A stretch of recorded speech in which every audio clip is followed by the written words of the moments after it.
Yeah, your eyes got my heart falling for you.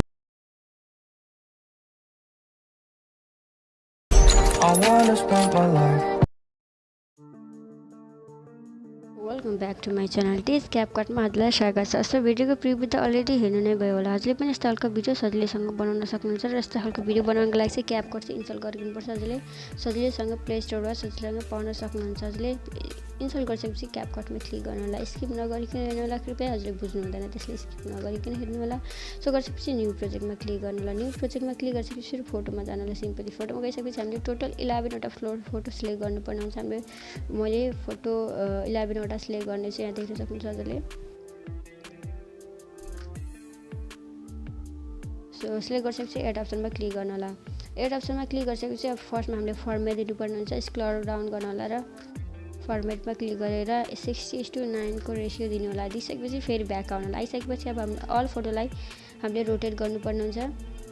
So फोटोमा click गर्नु होला र स्क्रल गर्नु होला, एडिटको अप्सनमा क्लिक गर्नु होला र रोटेट गर्नु होला।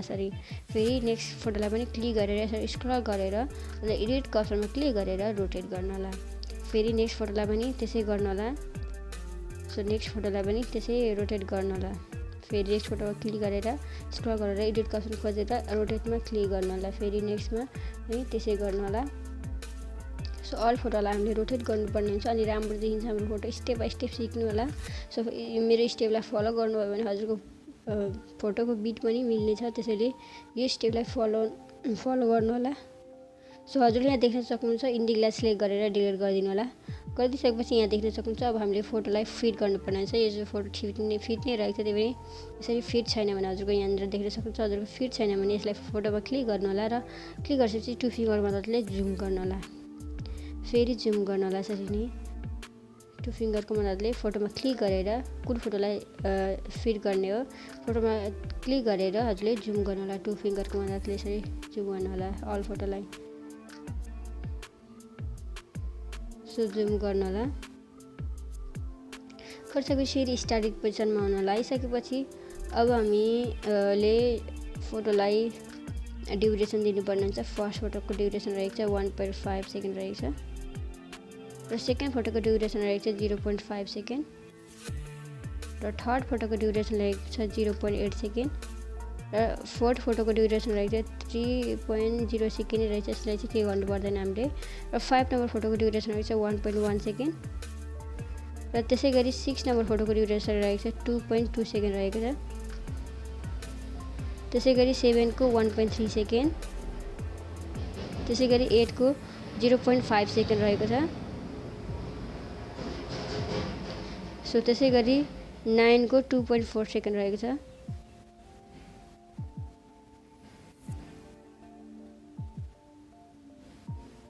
त्यसै गरी 10 को 1.0 सेकेन्ड रहेको छ र लास्ट फोटोको हाम्रो ड्युरेसन रहेको छ 0.9 सेकेन्ड रहेको छ। र अब हामीले एनिमेसन हाल्नुपर्ने हुन्छ यसमा। हजुरले ध्यान दिएर सुन्नु होला। सो एनिमेसनको लागि फर्स्ट फोटोमा क्लिक गर्नु होला, एनिमेसनमा क्लिक गर्नु होला, फेरि कोम्बोमा जानु होला। गइसकेपछि यहाँनिर यसरी स्क्रल डाउन गर्नु होला। स्क्रल गरिसकेपछि 3 सेक भन्ने एनिमेसन खोज्नु होला।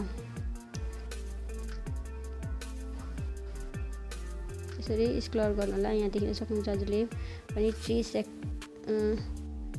सेक 2 नत्र 3 सेक 1 लाउन चाहनुहुन्छ भने 3 सेक 1 पनि लाउन सक्नुहुन्छ। मैले 3 सेक 1 लगाइदिएँ। सो गरिसकेपछि नेक्स्ट फोटो यसलाई राइट गर्दैन। गरिसकेपछि फेरि हामीले नेक्स्टमा पनि एनिमेसन लाउनुपर्ने हुन्छ। फेरि यसलाई जुम गर्नु होला र फोटोमा नेक्स्ट फोटोमा क्लिक गरेर 2 नम्बर फोटोमा क्लिक गरेर एनिमेसनमा क्लिक गर्नु होला। फेरि कोम्बोमा जानु होला। कोम्बोमा गइसकेपछि फेरि स्क्रल गर्नु होला। सरी स्क्रल गरेर यहाँनिर हामीले सेकेन्ड फोटोलाई चाहिँ 22:2 भन्ने एनिमेसन दिनुपर्ने हुन्छ। सो यहाँ देख्न सक्नुहुन्छ 22:2 रहेको छ यहाँनिर। यसरी 22 अनि थर्डलाई पनि हामीले 22:2 नै दिनुपर्ने हुन्छ। 22:2 नै दिनु होला। अब हामीले फोर्थलाई चाहिँ पेन्डुलम 1 भन्ने एनिमेसन दिनुपर्ने हुन्छ। यहाँ देख्न सक्नुहुन्छ अगाडि नै पेन्डुलम 1। त्यसै गरी 6लाई हामीले 5लाई त्यसै गरी 1 2 3 4 अब हामीले 5लाई 22:2 भन्ने एनिमेसनै दिनुपर्ने हुन्छ। सो यहाँ देख्न सक्नुहुन्छ। अब हामीले 6लाई चाहिँ हामीले पेन्डुलम 1 भन्ने एनिमेसन दिनुपर्ने हुन्छ। यहाँ देख्न सक्नुहुन्छ पेन्डुलम 1 पनि। अब हामीले 7 लाई फेरि हामीले बाइसेक्ट टु भन्ने एनिमेसन दिनुपर्ने हुन्छ यसरी स्क्रल गर्नु होला हजुरको फोनमा खोज्नु होला यसरी बाइसेक्ट टु भन्ने एनिमेसन दिनेछौँ र अब हामीले 8 नम्बर फोटोलाई हामीले फेरि पेन्डुलम 1 भनेर दिनेछौँ त्यसैगरी 9 लाई पनि पेन्डुलम 1 नै दिनेछौँ त्यसैगरी 10 लाई हामीले बाइसेक्ट टु भन्ने एनिमेसन दिनेछौँ सो यहाँ देख्न सक्नुहुन्छ बाइसेक्ट टु र हामीले अब लास्ट फोटोलाई चाहिँ पेन्डुलम 1 नै दिनुपर्ने हुन्छ सो ठ्याक्कै बिट अनुसार मिलेछ सो यहाँनिर देख्न सक्नुहुन्छ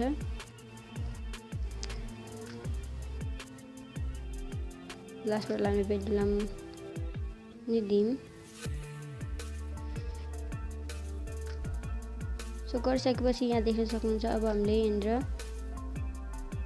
इफेक्ट पनि हाल्नुपर्ने हुन्छ सो अगाडि स्टार्टेड पोजिसनमा आउनु होला इफेक्ट्समा क्लिक गर्नु होला भिडियो इफेक्ट्समा जानु होला र स्ट्रेन्डिङ बेसिक बिल्डिङ पार्टी टी अनि मोडमा जानु होला सिधै गइसकेपछि मेटियरको इफेक्ट खोज्नु होला मेटियरमा क्लिक गरेर र राइट गरिदिनु होला गरिसकेपछि यसलाई सेट गर्नु होला माथिको बक्समा सेट गर्नु होला यसरी सेट गरिसकेपछि यसलाई नि यहाँ कपी अप्सनमा क्लिक गरेर कपी गर्नु होला फेरि यसलाई सेट गर्नु होला फेरि यसलाई सेट गर्नु होला फेरि यसलाई सेट गर्नु होला र यसरी कपी गर्दै गर्नु होला फेरि यसलाई कपी गर्नु होला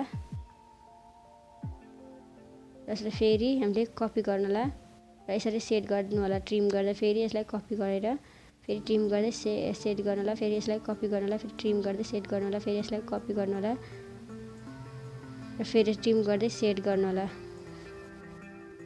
ट्रिम गर्दै सेट गर्नु होला फेरि कपी गर्नु होला गरिदिसकेपछि अब हामीले यसलाई रोटेट गर्नुपर्ने एक्सपोर्ट गर्नुपर्ने हुन्छ माथि एरो अप्सन रहेछ त्यसमा क्लिक गर्नु होला क्लिक गरिसकेपछि फेरि हामीले एक्सपोर्ट गर्नु यसलाई फेरि इम्पोर्ट गर्नुपर्ने हुन्छ क्यापकटमै हजुरले यहाँ ध्यान दिएर सुन्नु होला मेरो च्यानलमा नयाँ हुन्छ मेरो च्यानललाई सब्सक्राइब पनि गर्न नभुल्नु होला सो हजुरले यस्तो खालको चाहिँ भिडियो यस च्यानलमा अपलोड भइ नै रह्यो त्यसैले बेल घन्टीलाई पनि दबाइदिनु होला गरिसकेपछि डनमा क्लिक गर्नु होला क्लिक गरेपछि फेरि न्यू प्रोजेक्टमै क्लिक गर्नु न्यू प्रोजेक्टमा क्लिक गरेपछि अघिको भिडियो कहाँ रहेको छ हजुरको फाइलमा खोज्नु होला फोल्डरमा कहाँ राख्नुभएको छ त्यहाँबाट सो गरिसकेपछि सिलेक्ट गर्नु होला र एड अप्सनमा क्लिक गर्नु होला गरिसकेपछि अब फेरि स्क्रल गर्नु होला फेरि फर्मेटमा क्लिक गरेर 9:60 को फर्मेट दिनु होला दिइसकेपछि फेरि ब्याक आउनु होला आइसकेपछि फेरि भिडियो क्लिपमा क्लिक गरेर फेरि स्क्रल गर्नु होला र एडिटको अप्सन खोज्नु होला र एडिटमा क्लिक गरेर 3 टाइम्स रोटेटमा क्लिक गर्नु होला 1 2 3 यहाँ देख्न सक्नुहुन्छ अब गरिसकेपछि इन्डिङको तिर आउनु होला र इन्डिङलाई सिलेक्ट गरेर डिलिटको अप्सनमा क्लिक गरेर रिमुभ गरिदिनु होला गरिसकेपछि अब हामीले